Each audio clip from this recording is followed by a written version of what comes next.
Okay, so last night I was just kind of hanging out as usual, and I get this voicemail from my sister, and she hangs up as soon as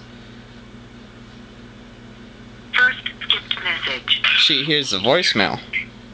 But End of message. this disembodied voice comes on. End of message. End of. End of message. End of message. End of message.